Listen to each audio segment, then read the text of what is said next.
Did you know that there are 21 countries around the world that actually have no standing military of any kind? Now, most of them are pretty small, micro-states, but the largest of them is actually Costa Rica. So, why did Costa Rica abolish its army? And what makes the politics of Costa Rica so radically different from so many other countries in Central and South America?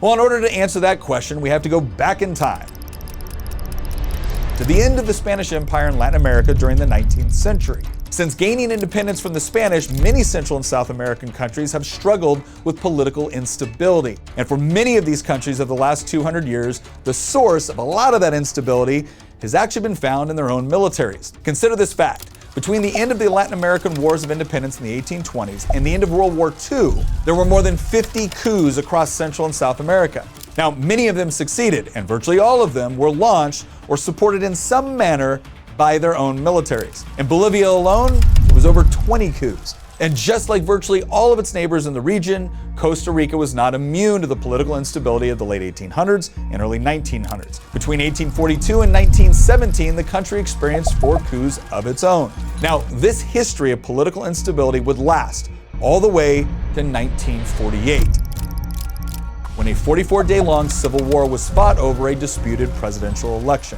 The Civil War would be the bloodiest conflict in Costa Rican history, and it's this war that ultimately led the country to abolishing its army. You see, in the aftermath of the war, a new junta took over Costa Rica under the leadership of Jose Figueres.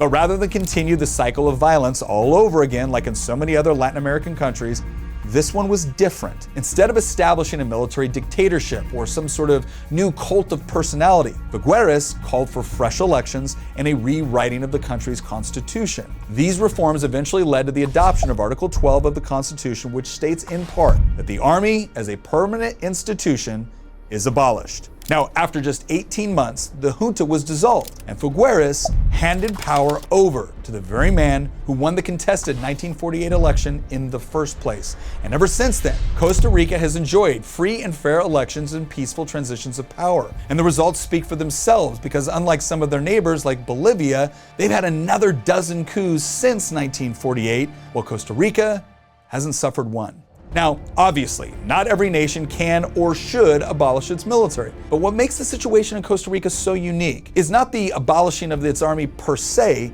but rather that, unlike many of its neighbors, it managed to stop the cycle of bloody revolution and uncertainty by creating a culture which expects, and in fact demands, free elections and peaceful transitions of power. And leaders like Figueres, willing to voluntarily hand over power, help make that possible.